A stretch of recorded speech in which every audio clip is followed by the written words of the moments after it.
Hello guys, and welcome to the actual first video I'm doing now on my channel. And today we are gonna do a startup tutorial for the PMDG 737ngx, which is a really nice aircraft, one of the most used actually on VetSim as well. So this is it. This is the KLM 737-800. I also had the 900. This is the KLM livery. Just mind that because that's just default scenery thing. This is it. Nice livery. It is the old one. You can also download the new one and put it in your livery manager, but I will just keep it with the old one for now.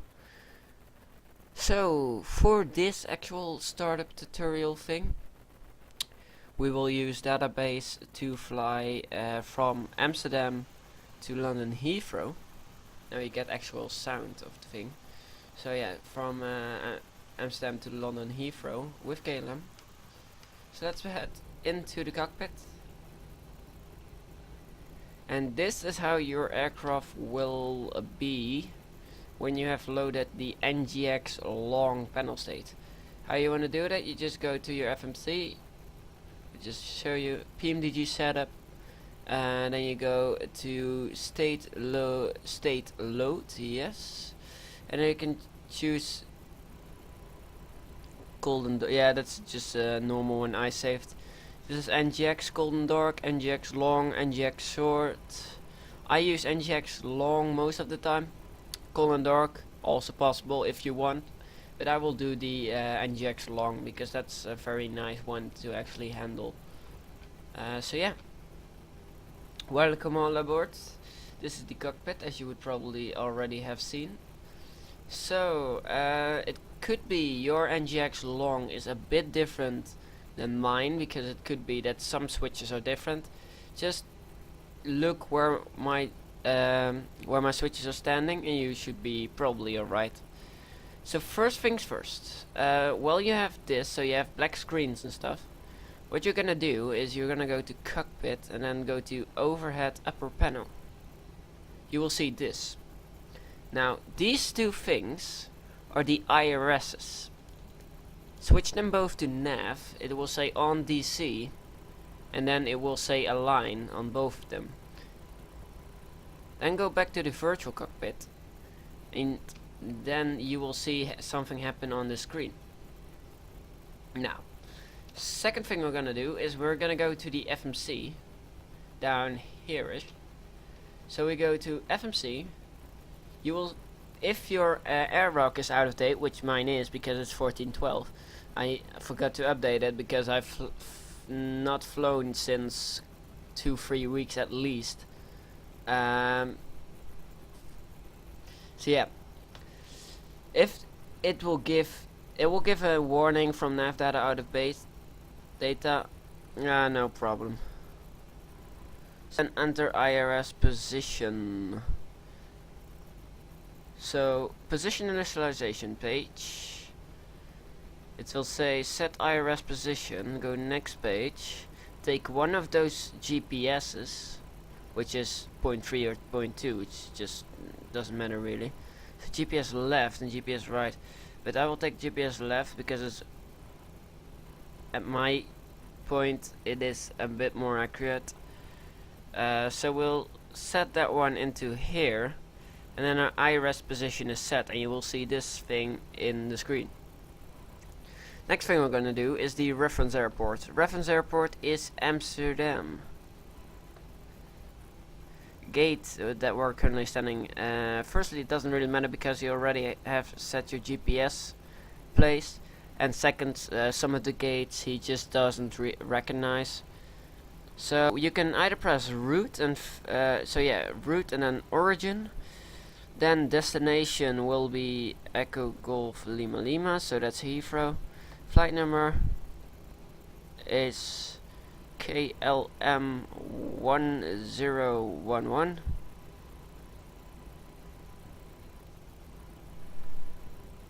And the runway in use for this flight will be 24 for now, just as a, because this is only the startup. So that's all set. Now you can get you can press next page and fill in the route, or you can, what I find easier, is go to departure arrival page, select departure, select your runway, which is runway 24, and then your departure. Well, for the departure to Heathrow, we have a Falco 1 share departure. So that's all set. We go to route, then not activate, but next page, and then we can fill in the route. So the route from Amsterdam to Heathrow is actually quite simple. It starts with Gorlo. That's the only thing you have a problem with on Amsterdam, is that it starts here with Falco, but it needs Gorlo. So what you do is just type in Gorlo as a direct, just because it is on the route, and it's just a weird, strange thing from Schiphol Airport.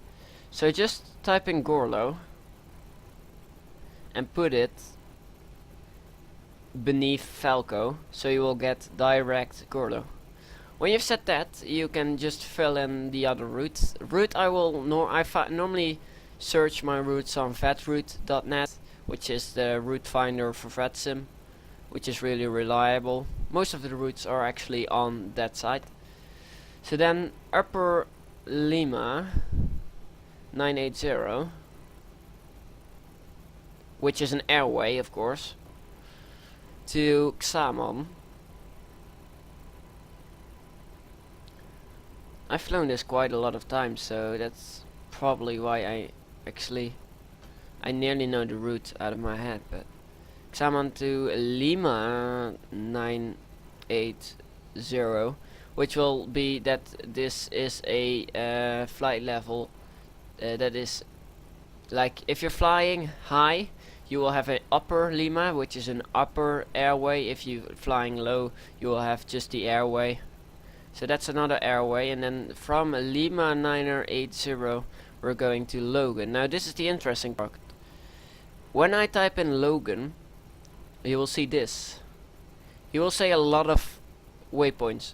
Normally he will just choose the right one just at the top, so normally just take the top, and then you need to look if everything is alright. So then, if that's all done, you can click activate and execute, and then to the perf initialization page. So yeah, my fuel isn't correct, as you see. You can just you can change the fuel by going to FS Actions, fuel, and then just change the kilograms. So we'll say we'll take 5,000 kilograms with us, like that. Okay. So now, double click your zero fuel weight, so it will give you your zero fuel weight. When that's all done, you can have your reserves, which is 1.6, and your cost index, which is normally around 45. Only Ryanair is a bit different because they use 6. Don't know why, but okay.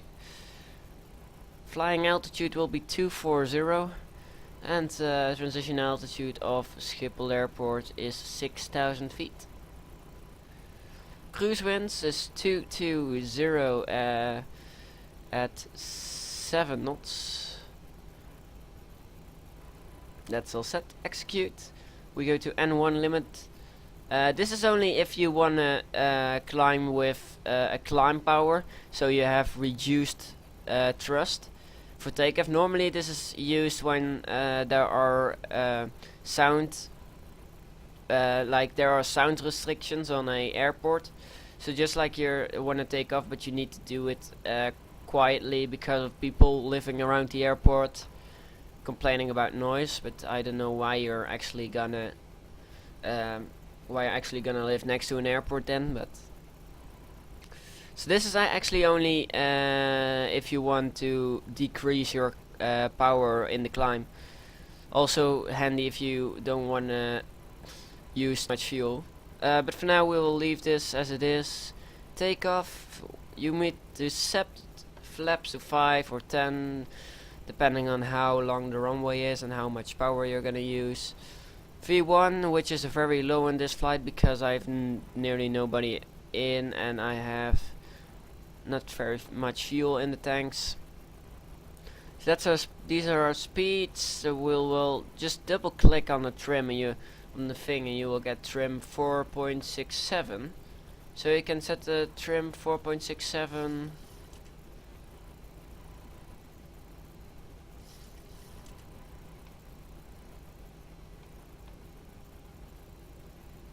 R64. It's just what's close.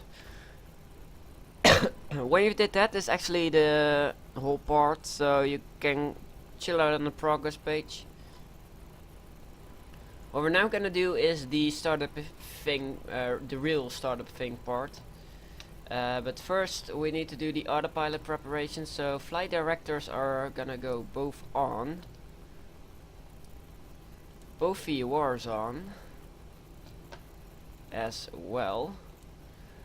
We can set our altitude of, normally it's for Amsterdam 6,000 feet, then 1,300 feet, and then I believe 2,300, but or your initial altitude. But this is 240, so you can just set it up. When that's all done, auto brake audio my English is getting worse and worse every day. So auto brake RTO. You have got a squawk code, if I'm not mistaken, when you're flying on VetSim. So let's say that's a 237.3. So let's say your squawk code is 2373. Just to get in. So yeah, now the thing you want to do is you go to cockpit and you go to the lower panel, which is this one. Thing you do, fuel pumps can come on. This is the APU, which is also for the air conditioning and stuff.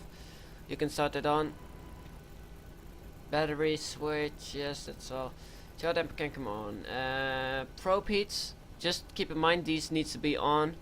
Window heats also on. Fans can go to auto.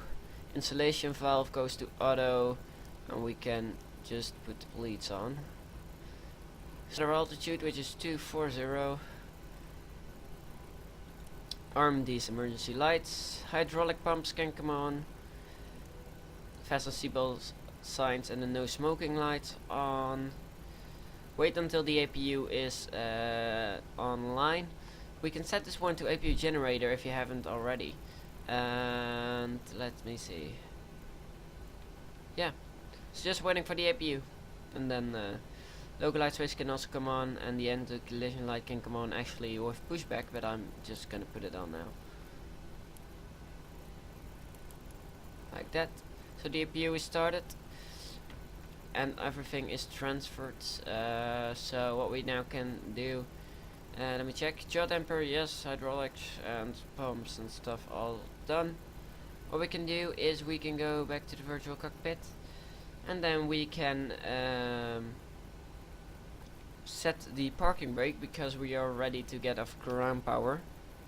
So go to the ATC, FMC, sorry, not the ATC. We go to FS actions, we go to ground connections, and we just click this one, so it will remove everything.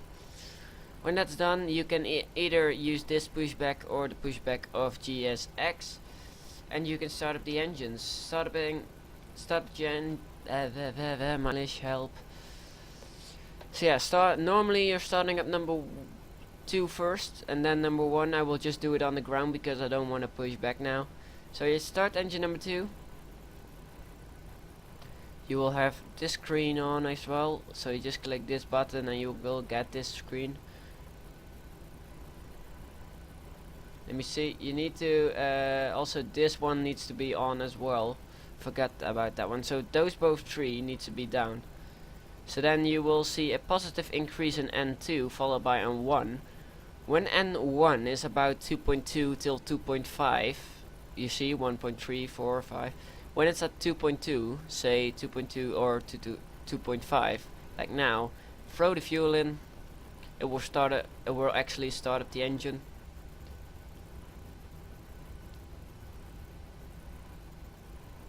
Normally you're pushing back now, so then you should have the anti-collision light on, which is that one over there. You're starting up engine number 1, waiting until this one is coming back. You will hear a little bit of a click sound like that. Starting engine number 1, same sequence all again. Positive increase in N2, followed by N1, N1 2.2 till 2.5, and then throw the fuel in.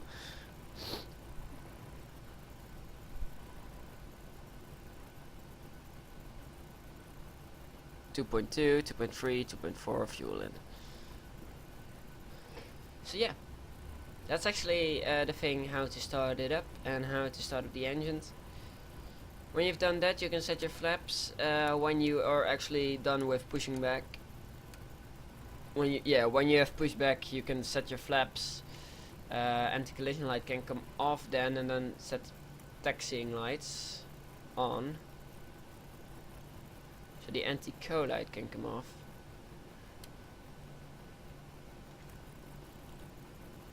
So yeah. That's actually everything, how to start up the Boeing 737-800, this time from KLM. Hope you guys enjoyed. I will be making some next videos. I will also be streaming on Twitch a lot more, also ATC. Maybe flying soon. Let's hope so. So yeah guys, thank you very much for watching. Don't forget to like and subscribe the video. And hope to see you guys in the next one.